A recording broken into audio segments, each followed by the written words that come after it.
Hello students, welcome to Legal Sarthi.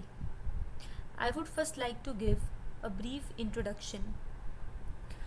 We are a law academy working with the aim of making legal studies simple for each and every person who join us. Students actually find it difficult to interpret law, but we assure you that after joining us, each one of you will be able to understand and comprehend even the most complex provisions of law. So today we are going to start with a series of lectures on Indian Penal Code, taking the most relevant topic first, which is culpable homicide and murder. This video will be taking up the topic of culpable homicide and murder will be discussed later. Now let us begin with the topic. Section number 2, culpable homicide. First of all, to understand the topic of culpable homicide हमें ये समझना होगा कि इस term का meaning क्या है. What actually does this term mean? Culpable homicide. Culpable homicide. अब इस टर्म का मतलब समझने के लिए हम इसे इंडिपेंडेंटली दो पार्ट्स में पढ़ेंगे. जो टर्म होमिसाइड है ये एक लैटिन टर्म का कॉम्बिनेशन है. लैटिन वर्ड होमी जिसका मतलब है अ मैन एंड साइडो जिसका मतलब है टू कट. जब हम इस टर्म को कंबाइन करते हैं और टर्म बनाते हैं होमिसाइड, इसका मतलब है killing of a human being by another human being. इस टर्म का मतलब समझना होमिसाइड के कंसेप्ट को समझने के लिए बहुत इम्पोर्टेंट है. तो होमिसाइड का मतलब है एक इंसान का दूसरे इंसान को मारना. Killing of a human being by another human being. अब हम जाएंगे वर्ड कल्पेबल की तरफ. कल्पेबल, अगर हम कल्पेबल का डिक्शनरी मीनिंग देखेंगे तो ये वर्ड डिनोट करता है कुछ भी ऐसा जो क्रिमिनल है या फिर गिल्टी. कुछ ऐसा जो क्रिमिनल है नेचर में या फिर गिल्टी है नेचर में. अब यहाँ पे होमिसाइड का कंबाइन मतलब क्या निकल कर आता है? कल्पेबल होमिसाइड का कंबाइन मतलब ये निकल कर आता है killing of a human being by another human being and this killing is criminal or guilty in nature. Killing of a human being by another human being and the killing is criminal or guilty in nature. एक इंसान का दूसरे इंसान को मार देना और उसका ये मारना क्रिमिनल है, ऑफेंस है, गिल्टी है. तो कल्पेबल होमिसाइड का मतलब अब हम अच्छे से समझ चुके हैं कि एक इंसान का दूसरे इंसान को मारना जिसे क्रिमिनल या गिल्टी नेचर का समझा गया है. अब इस चीज़ से जो दूसरा क्वेश्चन हमारे सामने निकल के आता है वो ये है कि क्या हर होमिसाइड गिल्टी नहीं है या फिर क्या हर होमिसाइड क्राइम नहीं है? क्या हर होमिसाइड क्रिमिनल नेचर का नहीं होता? स्पेसिफिकली लॉ मेकर्स ने ये वर्ड क्यों मेंशन किया है? Homicide which is culpable in nature, culpable homicide. इस वर्ड को इस तरीके से यूज क्यों किया गया है? अकेला होमिसाइड वर्ड यूज क्यों नहीं किया गया? इसका एक्सप्लेनेशन भी इंडियन पीनल कोड में ही प्रेजेंट है. अगर हम इंडियन पीनल कोड को पूरा पढ़ेंगे तो हम ये ऑब्जर्व करेंगे कि होमिसाइड इंडियन पीनल कोड के अंदर दो पार्ट्स में डिवाइड किया गया है. Lawful homicide and unlawful homicide. Homicide which is lawful in nature, a homicide which is lawful in nature and a homicide which is unlawful in nature. Homicide lawful in nature, ऐसी कौन सी killing है ऐसा कौन सा killing का offence है जिसे code makers ने लॉफुल की कैटेगरी में रखा है, इसके बारे में थोड़ा पता होना चाहिए हमें। Lawful homicide, lawful homicide Indian penal code में उस होमिसाइड को कहा गया है जिसके लिए लॉ मेकर्स ने होमिसाइड कमिट करने वाले को क्रिमिनल लायबिलिटी से एग्जम्प्टेड रखा है। मतलब ये कि अगर होमिसाइड जो एक पर्सन ने कमिट किया है वो लॉफुल की कैटेगरी में फॉल होगा तो उसके लिए क्रिमिनल लायबिलिटी एग्जम्प्टेड है, क्रिमिनल लायबिलिटी नहीं दी जाएगी, वो पर्सन क्रिमिनल लायबिलिटी से एक्सोनरेटेड है। अब लॉफुल होमिसाइड किस तरीके से हो सकता है? या तो ये होमिसाइड एक्सक्यूजेबल हो सकता है या फिर ये होमिसाइड जस्टिफिएबल हो सकता है। ऐसा होमिसाइड जिसे लॉ ने एक्सक्यूज किया हो उसे हम एक्सक्यूजेबल होमिसाइड की कैटेगरी में रखते हैं। ये दोनों होमिसाइड्स के जो एग्जाम्पल हैं वो हम डिटेल में जान सकते हैं आईपीसी के चैप्टर 4 में, जो चैप्टर डील करता है with general exceptions. General exceptions, IPC का चैप्टर 4 डील करता है जनरल एक्सेप्शंस के साथ। और इस चैप्टर में ऐसी एक्सेप्शंस बताई गई हैं, ऐसे कुछ इंस्टांसेस बताए गए हैं जिन मामलों में क्रिमिनल लायबिलिटी अट्रैक्ट नहीं होती। अब ऐसे कौन से होमिसाइड्स हैं जो एक्सक्यूजेबल है नेचर में, जिन्हें लॉ एक्सक्यूज करता है? इनमें आ जाएगा act of child, act of insane person, act done in the state of intoxication, accident etcetera. मतलब ये अगर हम इसे होमिसाइड के साथ रिलेट करके पढ़ेंगे तो अगर कोई छोटा बच्चा होमिसाइड कमिट कर देता है तो वो होमिसाइड एक्सक्यूजेबल इन नेचर है। अब इसमें भी फर्दर कैटेगरीज हैं जो डिटेल में तब पढ़ी जा सकती हैं जब हम चैप्टर 4 को डिटेल में पढ़ेंगे। आईपीसी के अंडर अगर कोई भी बच्चा, कोई भी चाइल्ड जो 7 इयर्स की एज के नीचे है, अगर वो होमिसाइड कमिट कर देता है तो वैसा होमिसाइड एक्सक्यूजेबल इन नेचर है। इसी के साथ साथ अगर कोई इनसेन पर्सन, कोई ऐसा पर्सन जो मेंटली तौर पे ठीक नहीं है, दिमागी तौर पे जो ठीक नहीं है, अगर कोई ऐसा पर्सन कोई होमिसाइड कमिट कर देता है तो वो भी एक्सक्यूजेबल इन नेचर है।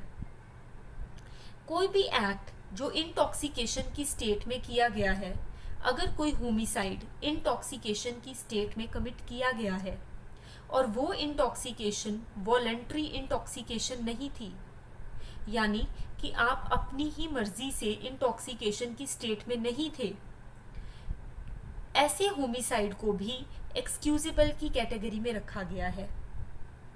इसी के साथ साथ accident, anything which is an accident, कोई भी होमिसाइड जो एक्सीडेंटली कमिट किया गया है उसे भी एक्सक्यूजेबल होमिसाइड की कैटेगरी में रखा गया है। इसके साथ साथ उस चैप्टर में और भी बहुत सारे इंस्टांसेस प्रेजेंट हैं, जैसे कि मिस्टेक ऑफ फैक्ट। वो सब इंस्टांसेस तब डिटेल में पढ़े जाएंगे जब हम चैप्टर 4 को डिटेल में पढ़ेंगे।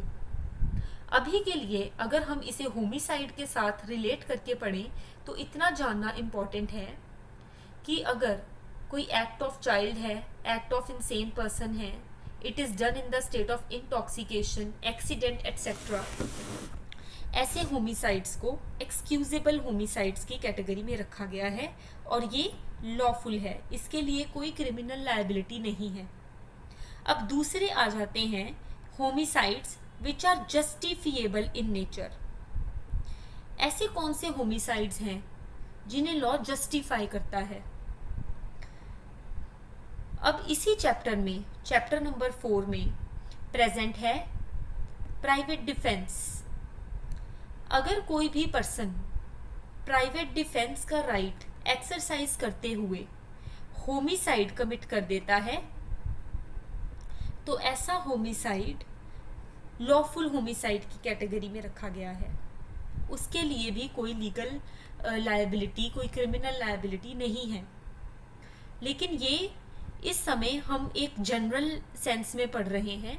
जब हम चैप्टर 4 को डिटेल में पढ़ेंगे तब वहाँ पे बताया जाएगा कि प्राइवेट डिफेंस में ऐसे कौन कौन से इंस्टांसेस हैं जहाँ पे डेथ कॉज करना अलाउड है, या फिर जहाँ पे डेथ कॉज करने की परमिशन लॉ हमें देता है, और कौन से ऐसे इंस्टांसेस हैं जहाँ पे हम डेथ कॉज करने की परमिशन लॉ से नहीं मिलती। इसी के साथ साथ नेसेसिटी भी एक जस्टिफाइड होमिसाइड है। जुडिशियल एक्ट ये भी एक जस्टिफाइड होमिसाइड है। अगर कोई पर्सन हैंगमैन या फिर जल्लाद जब भी दूसरे पर्सन को हैंग करता है या फांसी देता है तो क्या वो होमिसाइड की कैटेगरी में रखा जाएगा? वो होमिसाइड लॉ ने जस्टिफिएबल होमिसाइड की कैटेगरी में डाला है। वो लॉफुल होमिसाइड है जिसके लिए कोई क्रिमिनल लायबिलिटी नहीं प्रोवाइड की गई। अब ऐसे कौन से होमिसाइड्स हैं जिनके लिए क्रिमिनल लायबिलिटी प्रोवाइडेड है, जो कि कल्पेबल इन नेचर हैं। आईपीसी में ऑफेंस तभी माना जाएगा अगर आपके द्वारा कमिट किया गया होमिसाइड कल्पेबल इन नेचर है, अनलॉफुल इन नेचर है। अनलॉफुल होमिसाइड ये वो होमिसाइड्स हैं जिनके लिए क्रिमिनल लायबिलिटी आईपीसी में फिक्स करी गई है। इनका एग्जाम्पल है कल्पेबल होमिसाइड, ये section number 299, murder section number 300, death caused by rash and negligent act section number 304A, dowry death section number 304B, and suicide section number 30 and 9। तो ये जो होमिसाइड्स हैं इनके लिए आईपीसी में लायबिलिटी फिक्स करी गई है, पनिशमेंट फिक्स करी गई है, इसलिए ये अनलॉफुल होमिसाइड्स की कैटेगरी में फॉल करते हैं। एक छोटा सा क्विक रिवीजन करते हैं कि होमिसाइड का मतलब है एक ह्यूमन बीइंग का दूसरे ह्यूमन बीइंग को मार देना। जो वर्ड कल्पेबल है उसका मतलब है क्रिमिनल या गिल्टी। तो कल्पेबल होमिसाइड का टुगेदर एक साथ ये मतलब निकल कर आता है एक ह्यूमन बीइंग का, एक इंसान का दूसरे इंसान को मारना, जो कि क्राइम है, जो कि गिल्टी है, जो क्रिमिनल इन नेचर है। अब कुछ होमिसाइड्स इंडियन पीनल कोड में लॉफुल रखे गए हैं जिनके लिए कोई क्रिमिनल लायबिलिटी नहीं है, और कुछ अनलॉफुल रखे गए हैं जिनके लिए क्रिमिनल लायबिलिटी है। लॉफुल होमिसाइड्स एक्सक्यूजेबल हो सकते हैं या जस्टिफिएबल हो सकते हैं।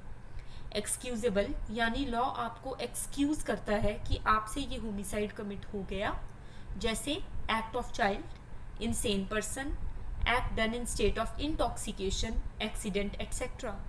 और कुछ होमिसाइड्स हैं जिन्हें लॉ जस्टिफाई करता है, जैसे private defence, necessity, judicial acts etcetera. अब कुछ होमिसाइड्स हैं जिनके लिए लायबिलिटी फिक्स करी गई है, जो कि है culpable homicide, murder, death by rash and negligent act, dowry death and suicide. अब हम आगे चलेंगे और कल्पेबल होमिसाइड सेक्शन को डिटेल में पढ़ेंगे। वर्ड बाय वर्ड हम इस सेक्शन को पढ़ेंगे। Section number 299, culpable homicide. Please keep your bear acts with you. वैसे जो बेयर लैंग्वेज है वो इस पेज के ऊपर लिख दी गई है, but still please keep your bear acts with you. Culpable homicide section number 299। whoever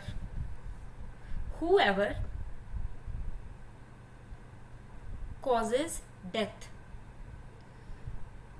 whoever causes death word by word अब हम इसे समझेंगे। सबसे पहले whoever, यहाँ पे इस वर्ड whoever का मतलब है कोई भी पर्सन, एनी पर्सन। ये पर्सन कोई भी हो सकता है, मेल, फीमेल, मेजर, माइनर, कोई भी हो सकता है, but it has to be a person, whoever। causes death, whoever causes death, causes death। अब इस एक्सप्रेशन का या इन वर्ड्स को अगर आपस में जोड़ के देखा जाए, causes death, तो इसका क्या मतलब है जो हमें यहाँ समझना है। इसका मतलब ये है कि ये डेथ इस पर्सन का करे हुए काम का डायरेक्ट रिजल्ट था। इस पर्सन ने डेथ कॉज करी है, कॉज करी है। ये एक्सप्रेशन हम अभी सही से समझेंगे। whoever causes death, अभी के लिए हमें याद रखना है कि ये whoever एक पर्सन है। by doing an act, by doing an act। अब हमें इस एक्सप्रेशन को इकट्ठे पढ़ना है। ये तीनों एक्सप्रेशन यहाँ पे एक दूसरे के साथ इंटर रिलेटेड है। whoever causes death by doing an act।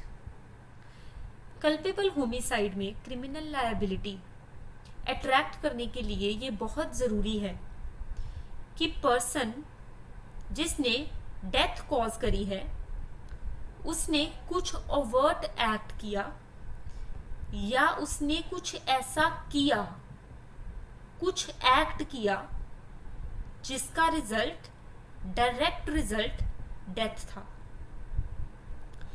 यहाँ पे मैं एक एग्जाम्पल देना चाहूँगी। सोच लीजिए कि कोई पर्सन ए डेली बैठकर ये प्रे करता है भगवान के सामने बैठकर प्रे करता है कि पर्सन बी की डेथ हो जाए। दूसरी तरफ एक पर्सन है सी जो कि एक पिस्टल से फायर करता है किसी पर्सन डी पर। क्या ये दोनों इंस्टांसेस सिमिलर हैं? अब यहां पर ए प्रे कर रहा है कि बी की डेथ हो जाए, किसी रीजन से बी की डेथ हो जाती है, तो क्या हम कह सकते हैं कि ए ने बी की डेथ कॉज की? जी नहीं। क्यों? क्योंकि ए ने सिर्फ बैठ के प्रे किया। ए ने ऐसा कोई भी एक्ट नहीं किया जिसका डायरेक्ट रिजल्ट बी की डेथ हो। मतलब ये कि ए ने बी की डेथ कॉज नहीं की। ए ने क्या किया? उसने सिंपली बैठ के प्रे किया, पर ऐसा कुछ एक्ट नहीं किया जिससे बी की डेथ कॉज हो जाए। अब बी की डेथ यहाँ हार्ट अटैक से हो गई, तो क्या हम कह सकते हैं कि यहाँ पे ए की लायबिलिटी है? बिल्कुल नहीं। क्यों? क्योंकि बी की डेथ ए के किसी भी एक्ट से नहीं हुई। दूसरी तरफ अगर हम इस एग्जाम्पल को कंसिडर करें, यहाँ पर सी ने फायर किया डी पे। जब सी ने डी पे फायर किया, डी की डेथ हो गई। अब यहाँ पर डी की जो डेथ है वो सी के करे हुए एक्ट का रिजल्ट है, इसलिए सी जो है वो डी की डेथ के लिए लायबल है। कल्पेबल होमिसाइड में लायबिलिटी अट्रैक्ट करने के लिए ये बहुत ज़रूरी है कि ये जो पर्सन है एक्यूज्ड जो यहाँ पर ए है और यहाँ पर सी है, उनके किसी एक्ट से डिसीज्ड की डेथ हुई है, उन्होंने उस डेथ को कॉज किया है। whoever causes death by doing an act, ये एक्ट यहाँ पे बहुत इंपॉर्टेंट है। अब दूसरा क्वेश्चन जो यहाँ पे अराइज हो रहा है वो ये कि क्या यहाँ पे सिर्फ एक्ट इंक्लूडेड है? यहाँ पे एक्ट के साथ साथ अगर कोई पर्सन कुछ ओमिशन भी करता है, आई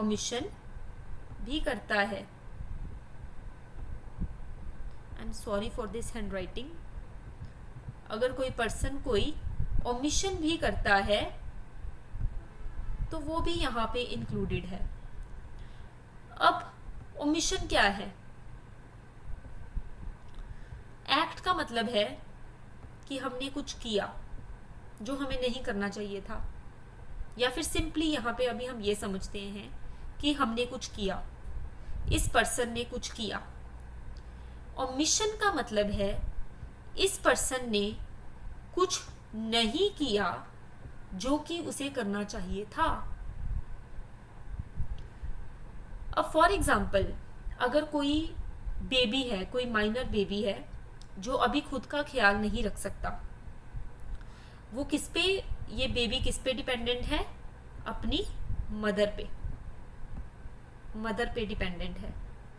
ये बच्चा खुद का ख्याल नहीं रख सकता, तो ये जो मदर है या इस बेबी के जो फैमिली मेंबर्स हैं, they are responsible for feeding the baby, they are responsible to keep all things handy जो इस बच्चे को चाहिए अपने सर्वाइवल के लिए। अब अगर हम ये एग्जाम्पल लें कि ये मदर इस बेबी को फीड करना बंद कर दे, तो क्या ये बेबी अपने आप सरवाइव कर पाएगा? जी नहीं। अगर ये मदर बेबी को फीड करना ओमिट कर देती है,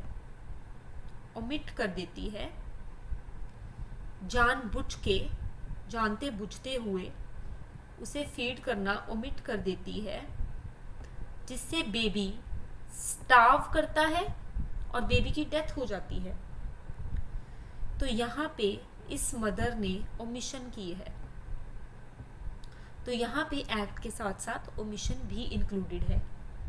लेकिन एक बात जो हमें ध्यान में रखनी है वो ये कि ओमिशन क्रिमिनल लायबिलिटी सिर्फ तब अट्रैक्ट करेगी अगर कुछ हम ऐसा नहीं करते जो हमारी ड्यूटी थी परफॉर्म करना। अब अगर हम देखें कि हमने किसी को नहर में छलांग लगाते हुए देख लिया, लेकिन हमने उसे बचाने के लिए कुछ नहीं किया, तो क्या हम उसके मर्डर के लिए, उसकी डेथ के लिए, डेथ एप्रोप्रिएट वर्ड है, क्या हम उसकी डेथ के लिए लायबल होंगे? जी नहीं। क्यों? क्योंकि उसको बचाना हमारी ड्यूटी नहीं थी, तो उसकी डेथ के लिए हम रिस्पॉन्सिबल नहीं हो सकते। मॉरल ग्राउंड्स हमें अलग रखने हैं और लीगल ग्राउंड्स हमें अपने माइंड में रखने हैं। तो ओमिशन क्रिमिनल लायबिलिटी सिर्फ तब अट्रैक्ट करेगी अगर कुछ ऐसा हमने नहीं किया जो करना हमारी ड्यूटी थी। तो इतना एक्सप्रेशन अभी तक आपको क्लियर हो गया होगा कि यहाँ पे whoever causes death by doing an act, मतलब ये कि अगर हमें कल्पेबल लायबिलिटी में लायबिलिटी अट्रैक्ट करनी है तो उसके लिए ज़रूरी है कि एक्ट और डेथ में आपस में रिलेशन होना चाहिए, तभी हम लायबिलिटी अट्रैक्ट कर पाएंगे। whoever causes death by doing an act, इतना एग्जाम्पल आपको क्लियर हो गया होगा। अब हम आगे चलते हैं। with the intention of causing death, death cause की और इंटेंशन थी कि डेथ हो जाए। सी ने डी पे फायर किया, सी की इंटेंशन थी, सी चाहता था कि डी की डेथ हो जाए, with the intention of causing death. अब ये जो इंटेंशन है, कोई भी पर्सन अगर ऑफेंस कमिट कर रहा है तो वो ये बताएगा नहीं कि मेरी ये इंटेंशन है, अपने मुंह से बोल के नहीं बताएगा। इंटेंशन जो है ये डिपेंड करती है facts and circumstances of the case पे। ये हमें फैक्ट से गैदर करनी है। अब अगर सी डी पे फायर कर रहा है तो क्लियर इंटेंशन है कि सी चाहता है कि डी की डेथ हो जाए। थोड़ा अगर और डीपली सोचेंगे तो हम ये देखेंगे कि सी डी के कौन सी ऑर्गन पे फायर कर रहा है। क्या वो किसी वाइटल ऑर्गन पे फायर कर रहा है, या वो आर्म्स पे, लेग्स पे, या किसी ऐसे ऑर्गन पे फायर कर रहा है जहां गोली लगने से पॉसिबल है कि डी की डेथ ना हो, सिंपली डी इंजर हो जाए। तो जो इंटेंशन है ये हम केस के फैक्ट से गैदर करते हैं।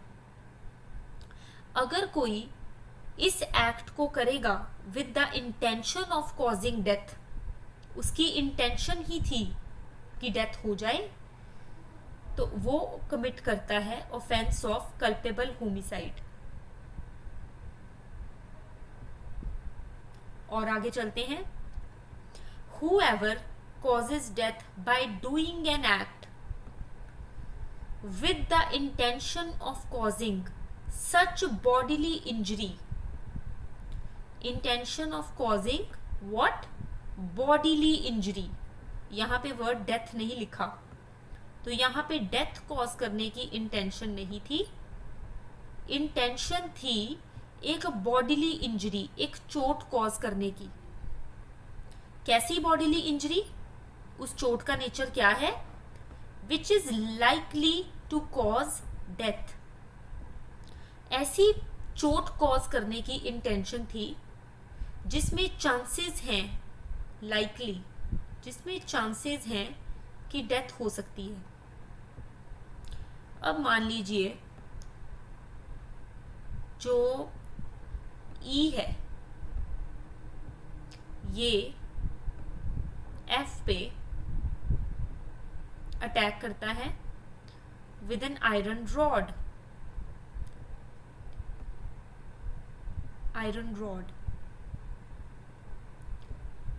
अब यहां पे हमें ई की इंटेंशन गैदर करना थोड़ा मुश्किल है।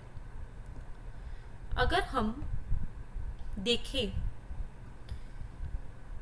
कि ई ने एफ के मान लीजिए नेक पे अटैक किया विद एन आयरन रॉड, तो ई को कुछ नॉलेज है कि वो एफ को ऐसी चोट पहुंचा रहा है, ऐसी बॉडीली इंजरी पहुंचा रहा है जिससे चांसेस हैं कि एफ की डेथ हो जाए। अगर ई एफ के सिर पे रॉड से अटैक करता है, फिर भी यहाँ पे हम इन्फर कर सकते हैं कि ई की इंटेंशन है एफ को ऐसी बॉडीली इंजरी पहुंचाने की, ऐसी चोट पहुंचाने की जिससे चांसेस हैं कि एफ की डेथ हो जाए। तो यहां हम ये समझ सकते हैं कि अगर हम किसी को ऐसी चोट पहुंचाते हैं, हमारी इंटेंशन थी किसी को ऐसी चोट पहुंचाने की जिससे चांसेस हैं कि दूसरे पर्सन की डेथ हो जाए, फिर भी अगर उसकी डेथ हो जाती है तो हम लायबल होंगे कल्पेबल होमिसाइड के लिए। नेक्स्ट आगे बढ़ते हैं। और whoever causes death by doing an act with the knowledge that he is likely by such act to cause death। अब यहाँ पे इंटेंशन ऑफ कॉजिंग डेथ भी नहीं है। यहाँ पे कौन कौन से एलिमेंट्स एब्सेंट हैं? थर्ड पॉइंट में intention of causing death absent है। Intention of causing bodily injury, चोट पहुंचाने की भी इंटेंशन एब्सेंट है। डेथ कॉज करने की इंटेंशन भी एब्सेंट है, चोट कॉज करने की इंटेंशन भी एब्सेंट है। तो यहाँ क्या प्रेजेंट है इस एलिमेंट में? नॉलेज। हमें ये ज्ञान होना, हमें ये नॉलेज होना, हमें ये पता होना कि हमारे इस एक्ट से दूसरे पर्सन की डेथ हो सकती है, उसे भी कल्पेबल होमिसाइड की कैटेगरी में रखा गया है। अब ऐसे कौन से एक्ट्स हैं जहां हमें नॉलेज हो कि हमारे इस एक्ट से दूसरे पर्सन की डेथ हो सकती है? इसका एक बहुत अच्छा एग्जाम्पल इलस्ट्रेशंस में प्रेजेंट है, जो हम तब भी पढ़ेंगे, लेकिन हम यहाँ उसे थोड़ा डिस्कस कर लेते हैं। मान लीजिए कि X एक गहरे खड्डे के ऊपर ग्रास और स्टिक्स रख के इसे कवर कर देता है। अब ये जो X का एक्ट है, इस खड्डे को कवर कर देना, बहुत गहरा खड्डा है ये। X को यहाँ नॉलेज है कि अगर कोई पर्सन इस खड्डे में गिर गया तो उसकी डेथ हो सकती है। नॉलेज है कि ऐसा हो सकता है। अब जो Y है वो चलता हुआ आया और उसे नहीं पता कि इस ग्रास स्टिक्स के नीचे गहरा खड्डा है। उसने इसके ऊपर पैर रखा और वो नीचे गिर गया। नीचे गिर के, क्योंकि खड्डा गहरा था, उसका सिर पत्थर में लगा और Y की डेथ हो गई। अब यहाँ पे X को नॉलेज थी कि उसका जो एक्ट है वो किसी की डेथ कॉज कर सकता है। वो मान लीजिए कि Y की डेथ कॉज कर सकता है। यहाँ उसने जो एक्ट किया, अगर उसकी इंटेंशन नहीं भी थी Y की डेथ कॉज करने की, लेकिन उसे नॉलेज थी। अगर खड्डे में गिरने से Y की डेथ हो जाती है तो यहाँ पे X ये डिफेंस नहीं ले सकता कि वो Y की डेथ कॉज नहीं करना चाहता था। क्यों? क्योंकि ऐसे एक्ट से, ये जो सेटअप उसने किया, उसको नॉलेज थी। ह्यूमन माइंड को इतनी बेसिक नॉलेज होती है, उसे नॉलेज थी कि डेथ कॉज हो सकती है। तो ऐसे ऑफेंस को भी कल्पेबल होमिसाइड की कैटेगरी में रखा गया है। Whoever causes death by doing an act, act में और डेथ में डायरेक्ट रिलेशन होना चाहिए with the intention of causing death or with the intention of causing such bodily injury as is likely to cause death, or with the knowledge that he is likely by such act to cause death, commits the offense of culpable homicide. I hope यहाँ तक का portion आपको clear हो गया होगा। commits the offense of culpable homicide.